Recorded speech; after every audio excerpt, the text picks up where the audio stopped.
শুক্রবারের ব্লগ তো আমার কাছে বরাবরই স্পেশাল। রোজার মধ্যে তেমন একটা শুক্রবারের ব্লগ মেক করা হয়নি, কেননা রমজানেতে পুরো রুটিনটাই আলাদা থাকে।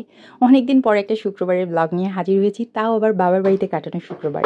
Hello guys, welcome back to my another blog. আম্মুর বাসায় যখন থাকি সকালে ঘুম থেকে উঠেই অধিকাংশ সময় ছাদে যাওয়া হয়, তার কারণ হলো লেবু। দীর্ঘদিনের একটা অভ্যাস আমার আছে, তা হলো খালি পেটে লেবু পানি খাওয়া। আর আব্বুর ছাদ বাগানে এইরকম লেবু গাছ যেহেতু আছে, সেই তো টাটকা টাটকা খাওয়াটাই বেটার। চলে গিয়েছিলাম লেবু তুলতে। লেবু নেবার পর দেখি ডানেই গোলাপ গাছে কি দারুণ গোলাপ ফুল ফুটেছে, মাশাল্লাহ। এই গাছটা আমার ছাদ বাগানে ছিল, আমি যখন নজিপুর চলে আসি আব্বুকে দিয়ে আসি, যার জন্য এর প্রতি মায়া একটু বেশি। মায়া মহব্বত থাকলেও রোদ খুব একটা ছাদে থাকতে দেয়নি, তাই চট জলদি নেমে এসে লেবু পানিটা তৈরি করে নিয়ে চলে গিয়েছিলাম বেলকনিতে।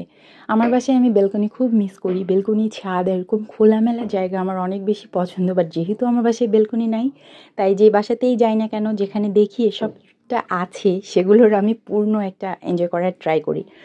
তো বেলকনিতে গিয়ে দেখি এই ব্রাশটা, এটার কিন্তু রিলস আমি কিছুদিন আগে শেয়ার করেছি কিভাবে এটা বানাবেন। এটা সত্যিই খুব কাজে দেয়। সিজদা তো বিগত কয়েকদিন ধরে ওর মনিমার বাসার ওর নানা বাড়ির বিভিন্ন জায়গায় এভাবে পরিষ্কার করে বেড়াচ্ছিল। যাই হোক, আপনারা চাইলে রিলসটা আরেকবার দেখে নিতে পারেন।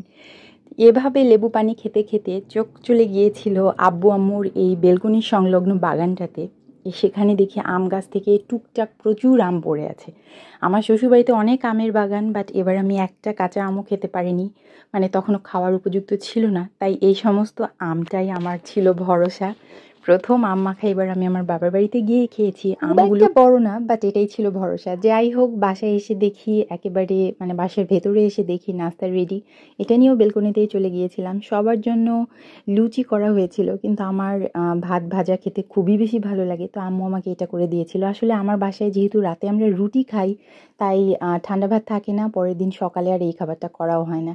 তাই যখন আম্মুর এখানে আসি এই সমস্ত খাবার খাওয়া হয়। আর ওই যে আমগুলো কুড়ালাম, এটা হলো সেইটারই মাখাটা। কি যে টেস্টি! আমাদের ভাড়াটি আন্টি এটা আমাকে করে দিয়েছিল, অনেক বেশি ভালো লাগছে। এরপর শুক্রবার দিন গোস্ত ভাত খাওয়ার তো একটা টেন্ডেন্সি থাকেই, সেটা যেই গোস্তই হোক না কেন। গরু মাংস কিন্তু আমার অনেক বেশি পছন্দ। বিশেষ করে হাতে মাখানো এই টাইপ মাংসগুলো হলে আমার কিচ্ছু লাগে না।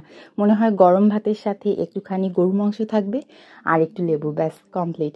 আর আমি কিন্তু এরকম হাতে মাখাই নিয়ে তারপর প্রেশার কুকারে সিটি দিয়ে আবার এরকম একটু বেরেস্তা করে, বাগার টাইপ করে, তাতে মাংসটা ঢেলে দিয়ে কষিয়ে কষিয়ে রান্না করি। আর এটা হলো ফাইনাল লুক। খুব একটা ঝাল ঝাল খেতে পারি না আমি, বাট আমার লেভেল অনুযায়ী এটা অনেক বেশি ঝাল। যেহেতু বাবার বাড়িতে ছিলাম, আমার ভাই ঝাল খেতে পছন্দ করে। বিকেলবেলা চলে গিয়েছিলাম আমরা সান্তাহার স্টেশনে। আমাদের নওগাঁবাসীদের একটা স্টেশন আছে, যেটা আমাদের না, মূলত বগুড়া জেলার, বাট আমাদেরই বলা যায়, কারণ আমাদের কোলের মধ্যেই অবস্থিত এটা। খুব দারুণ একটা ফ্যামিলি মোমেন্ট আমরা সেই দিন এনজয় করেছিলাম। বাট এত গরম ছিল, হঠাৎ করেই মনে হচ্ছিল গরমটা পড়ে গিয়েছিল। বাসায় এসে দেখি আম্মু চিতই পিঠা করেছে। একটু শুটকি মাছের তরকারি ছিল গত দিনের, সেটা দিয়েই সেই চিতইটা খেয়েছিলাম। এটা কিন্তু অনেক বেশি মজার। তারপর বলুন, আপনাদের দিনকাল কেমন কাটছে? Thank you so much for watching. আল্লাহ হাফেজ।